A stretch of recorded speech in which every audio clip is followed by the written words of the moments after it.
So David, if you want to tell us what is Say One for Me? Well, it's an initiative really that began with an understanding that there's been for 1,000 years in this community a prayerful people that have been praying for the town and community. But I think we're not confident that we're praying for the right things. So the idea, this is the third year, 3 years ago, was to go out onto the streets and say, well, look, you live here, you know the town, what can we pray for? What sort of things should we be praying for? To help actually shape our prayer life, but more importantly, to bring the churches in the town together as one church, to build God's kingdom here as those who are praying together for our community. So how's it gone the past couple of years? The first year, this was an initiative that the Abbey led. It's an idea that I had to, in a sense, just to try and encourage our own community to prayer. But we were meeting lots of other people on the streets from other churches saying, well, can we do this? So the first year was on our own. The second year, a lot of other churches got involved.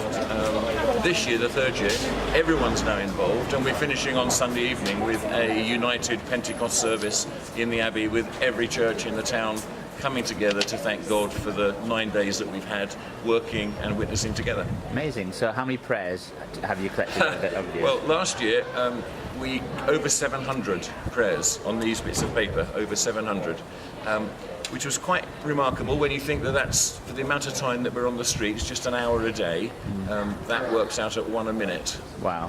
Which was, and then to go and offer those equally in a prayer service at 12:30 every day was amazing, actually.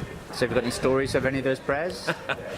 What is interesting, not everyone, of course, likes to be stopped when they're going about their daily business, and we had one particular chap that was really very cross at being interrupted, and, oh, church, I don't want anything to do with the church. And then a few minutes later, we found him kind of loitering on the street corner and went to him, are you okay? And he said, well, I was very rude, I'm really sorry, but actually, can you pray for my wife? Which was just amazing. And another guy that was, again, I don't know if this is men, but another guy was really sort of, I don't want to talk to you. And he went home and complained to his neighbour about what we were doing. And the neighbour happened to be a member of a local church who explained what we were doing, and he got on his bike and he cycled back down to the town and shared his heart with us, which was really lovely. But children, adults, the prayer requests that we get are full and varied, but essentially most of them are very personal, and it's a real privilege actually to hold those.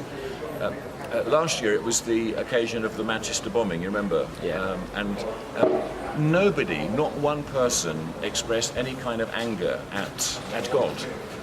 Here you are standing on the streets, but why did that happen? That wasn't the question. What we were hearing was people were so grateful for a real sense of coming together and unity, and we're grateful to God for that.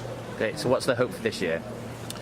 Well, I think the hope for this year, first of all, is that God just invades the churches, that this ought not just to be something that we do once a year, but we've got to take it further now, and this actually has to really influence the way that we pray and engage with this community in a prayerful way. So to think creatively about how we continue this passion that we have to pray for each other, that's the deal really, that's what we're about. And it's interesting that on Sunday evening all the churches will be together as an expression of our unity in prayer and in worship, and a concern that God's kingdom will come in our community, and that's quite special.